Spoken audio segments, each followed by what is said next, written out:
Hey guys, my name is JessiMew, and welcome back to Whale Island. In the last episode, our tribe found themselves under attack by our very first bearyena, which is quite likely to be a challenge from JessiMew herself, perhaps to make sure that our tribe isn't getting too complacent in their ways. We don't have any claws to our name after all, we only have that crown of ram horns. So maybe she thinks we're not strong enough to take on the bearyenas.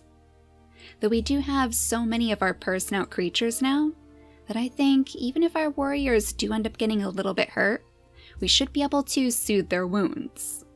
So maybe creatures like Kiki, and Sunny too, would be willing to lend a paw. Kiki for sure would be raring to go, as soon as she heard those growls off in the distance.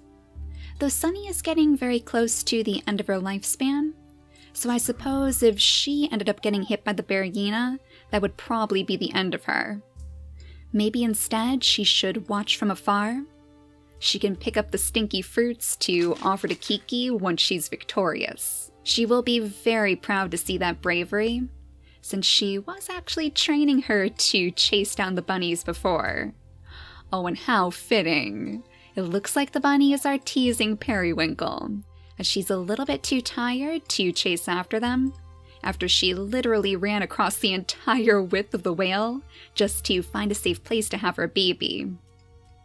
Oh, I'm sure Kuvan is just as worried. Maybe we should have him try to sing out for help, since he can't really do too much else right now, but unfortunately nobody is around to hear him. We're going to have to wait for Dasher to grow up instead, because I think he is going to attract many creatures in his lifetime. He's our very first peacock tail individual, though you guys have mentioned, and rightfully so, that he looks a little bit more like a turkey. I didn't even notice that, but thanks to his colors and that giant tail of his, he would fit in perfectly with the Doflamingos. Maybe that's even where he's drawing all of his singing inspiration from, since they do have the exact same call of the Doflamingos anyway. Now, Barbas is going to start making his way into the savannas. He was actually hoping to come across the wise old elder's home. We know that he was living in here somewhere, so there is a possibility that more creatures could be waiting for us. We just have to be brave enough to explore this overgrown place again. This was where so much danger had popped up before, usually in the form of rogue males, so at least we won't have to worry for these two explorers. It's more Dasher I'm concerned with, since Barbas is likely to get quite jealous if he discovers that he's taken over his throne. And likewise, we have some more drama stirring up by our god of the harvest. He doesn't know it yet, but Quirk has deceived him. He's not quite one of their royal troops like his family figured. Thankfully, he hasn't noticed yet, but Quirk has gotten a little bit too ahead of himself, and he ended up picking these poison berries again. So he will be taking poison damage quite soon. He's going to have to try to flag down one of his person-out siblings to see if they wouldn't mind healing him again. But he'll have to do it very quietly if he doesn't want Vankir to find out. Our god of the harvest can be a very merciless creature after all, and he is not going to take too kindly to imposters in their midst. So let's bring Quirk over here to breed again with Nebula, and then we'll use the rest of his turns to scoot him back toward his family.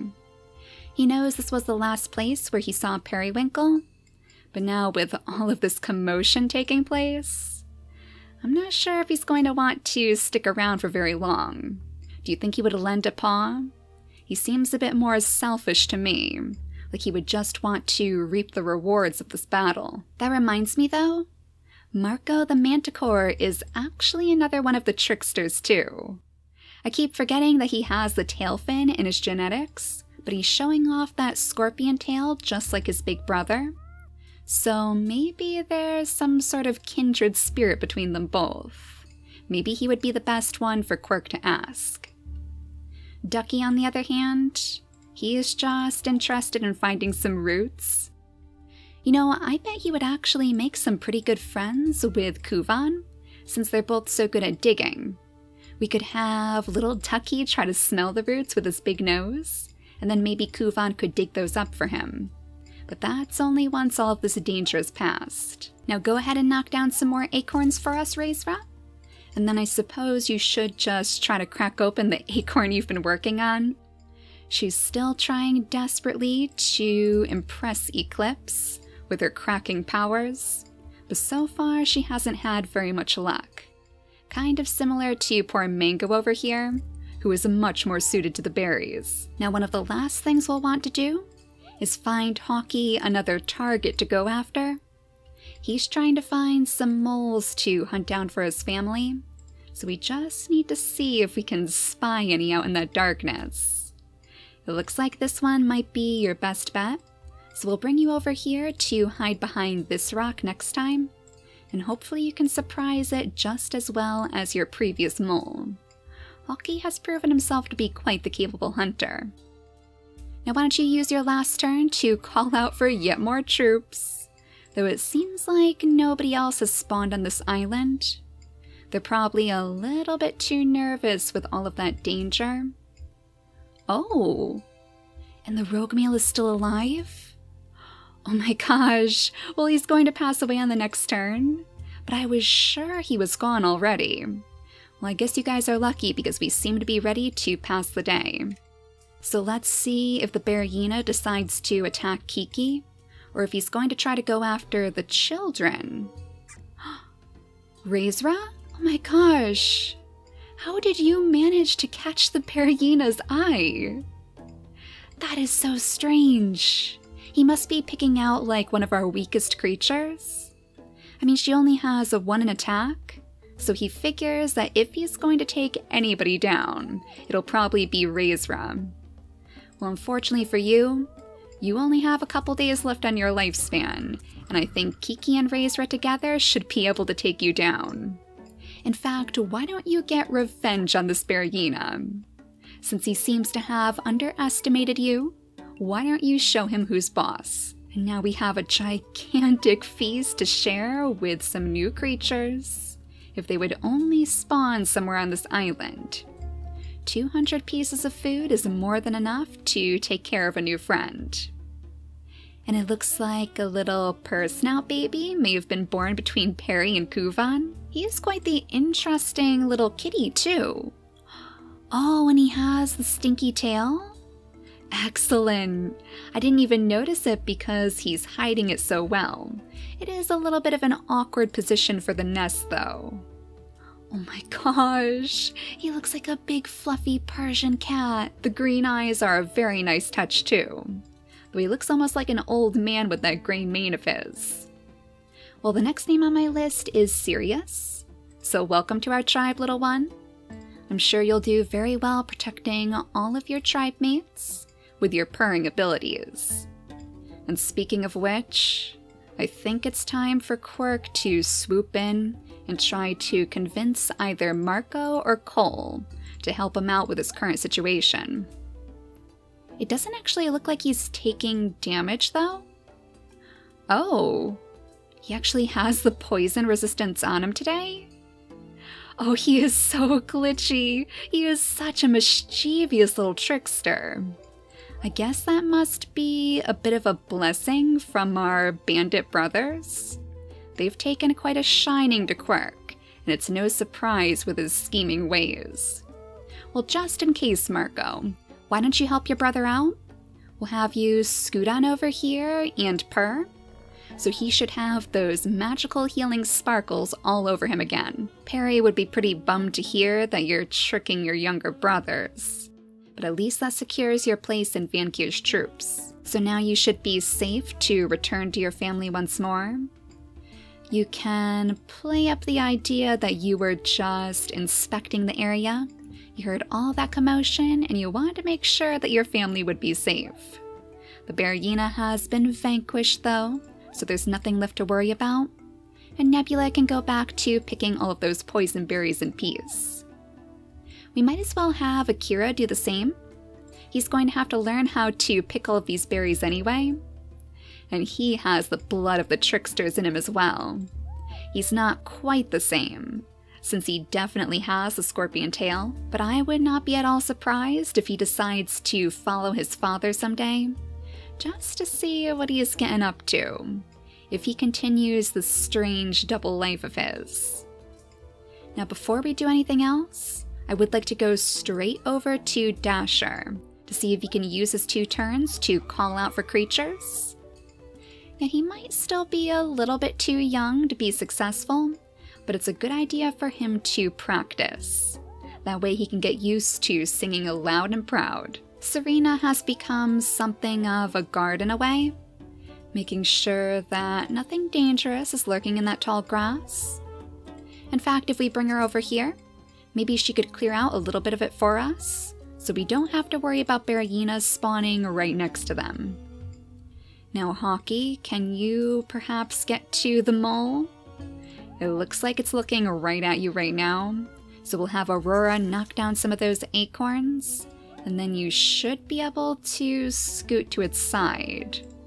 Maybe your mother could just pick up an extra one for us, so we know that it won't be watching you. He is very particular about his mole hunting, so I think he's going to take the wide route.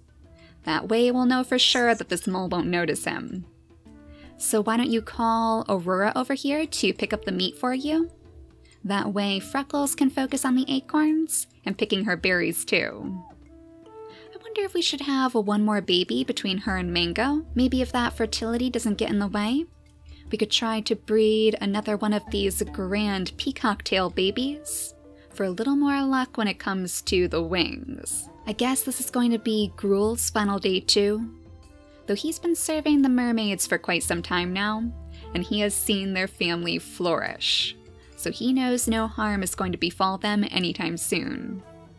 In fact, he even watched on with pride as Razra took down the bearyena, so he knows that he taught her very well too. And if that doesn't impress Eclipse, then I don't know what will. I think we might just end up starting a little family between them yet? Oh my gosh, Razra! And on your very last turn, after taking care of the bearyena, you even managed to pick off one of those acorns for Eclipse. Yeah, you guys are definitely going to have some healthy babies pretty soon. We'll have to try to figure out what we want to place into their mutation menus. Now I'm sure Perry is hoping that Kuvan will be able to flutter to her side. We might just have him try one more time to call out for his family, as Ducky watches on. It kind of seems like this entire area toward the head of the whale has been picked clean of roots, so I'm not sure that they'll find any good food to bring back to their family here. We'll have Ducky kind of paw around the ports, but it looks like you're still out of luck. Maybe he could ask Quirk? Maybe Quirk would know where some delicious roots are hiding? Though unfortunately, Ducky doesn't know what he's stepping into here. He might even end up giving Quirk away if he mentions their mermaid background. You know, poor Echo never did manage to find an heir. I wonder if we could also have one last baby between him and Sunny, just to see if there's any likelihood that we'll have a new mermaid to take over his throne. He was so hoping that Quirk would be the one, but he just had no interest in singing, and it doesn't seem like he's coming back anytime soon. Now, how are the savannas looking back here for our explorers? It looks like we still have berries on these bushes, so maybe that means you guys have taken care of all of those pesky bunnies. I don't see any skittering around in the grasses, so you might be home free. We'll have Barbas make his way over to the tree though, the one that shades us from the hot savanna heat, just to see if anyone might have taken refuge underneath it. It seems like it would be a pretty good place for someone to live, if they did decide to brave the savannas. No luck yet, I'm afraid, so we'll just clear out what grass that we can, and then have Van Kira let out one final call to no one, unfortunately. So let's head on back to Sunny to see what her very final baby is going to look like. Oh good, another purse now? Well, we are going to have purse snouts absolutely everywhere on this island. He does have the tail fin in his inactive traits, but unfortunately he's not showing it, so he wouldn't be a full mermaid. but at the same time he does look quite a bit like his father. So I wonder if Echo would try to teach him the songs anyway. Somebody needs to help their traditions live on after all. The next name on my list is Magnus. So welcome to our tribe, little one. And we'll see if perhaps you're just as successful as your father. He was one of the very few to introduce the birds to our tribes after all. So you know that you have a very good teacher. And oh my goodness, Kiki! Speaking of good teachers, this is the perfect way for you to honor Sunny's memory by catching all of those delicious bunnies for us. And you're even inspiring your younger brother to pick off the bunnies too? Oh my goodness! You poisoned him and everything! It looks like he's still managed to steal one of those berries, but you tried your best. Oh my gosh! Our first wing? We finally found our first wing! Oh my gosh! And it looks like she might have been picking all of those stinky fruits on Lee.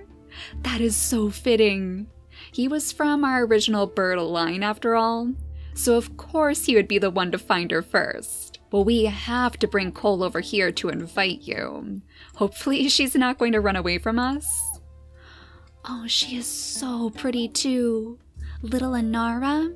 She has the peacock tail in her inactive traits, and she has one of the wings. So we need 2 wings to properly fly, but now that she's in our tribe, and at such a young age too, I think it'll be nice and easy to breed those wings onto our babies. We just have to find her a suitable partner. And I mean, now that we have the wings, we can even think about shipping off to different islands. This was literally the only thing I was waiting for. So that means it might be time to call some of our creatures back here up to the ports.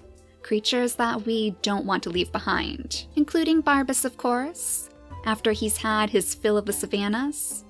And we'll just make sure that nobody's spawned out here on him too. There could be danger lurking if somebody was on Inara's trail, since she is such a rarity. Oh, and I just noticed that we unlocked a new gene. Would that by any chance be the wings? I know that we have to fly around to unlock it properly. Oh my gosh, but it looks like we have access to it just because we invited her to the tribe. So yeah, there is literally no reason for us to stay on the whale any longer. So it looks like we're going to be leaving you behind in the next episode, big guy. And just in time too, now that we've decided on a name for him. You guys seem pretty split between Poseidon and Neptune, but as far as I can tell, Poseidon seems to be the winner. Which is a very fitting name for this new King of the Sea. Something tells me that Splash would have loved this place. Even though there's no water that we can use, so we wouldn't have been able to dive into the ocean's depths, the whale is still pretty clearly connected to our Son of the Sea. I wonder what he would have thought of all of these mermaid tails. That must be a gift from him too. And now that Barbas is stumbling out from the savannas to see Dasher on his throne, I can see him just booting the poor little guy straight off, chasing him off toward his family in a fury. Maybe Dasher is lucky that he's still so young. Since he is only a kid right now, I don't think Barbas sees it as too much of a threat. But if he had been fully grown, he would think the little turkey was trying to take over his place as king. Well, whether or not the rest of the tribe believes him, Serena will always be by his side. We'll have her knock down some more acorns for his family too. Little acorns for Freckles to crack open. You know, I think she's going to stay right under this tree, and I'm sure that Mango will do the same. They'll raise the rest of their family right here on Whale Island. They can tell their children all the stories of the great leaders that passed through here. And our little bird baby too. Oh, I just love her. Let's bring her to the rest of the tribe so she can get to know all of her new tribe mates as well. Ooh, I bet she'll be very happy to see Kuvan. Yeah, I wonder if they knew each other too. They look like they could definitely be from the same family, just in fur color alone. Maybe she's even the one that he was trying desperately to call out to. when he was looking for a little bit of extra help with that bearyena. But you're almost home now, Kuvan, and Perry and Sirius are waiting eagerly for your arrival. So in the next episode, it looks like we'll finally be ready to hop to our next grand adventure. And we'll have to see if Quirk can keep up the charade too. I wonder if Vankir is going to notice his deception before they leave? Do you think he would banish him, make him stay here on the whale? Or maybe Quirk's scheming ways will hold up for just a little while longer. But for now, thank you all so much for watching, and I'll see you all next time. Bye guys!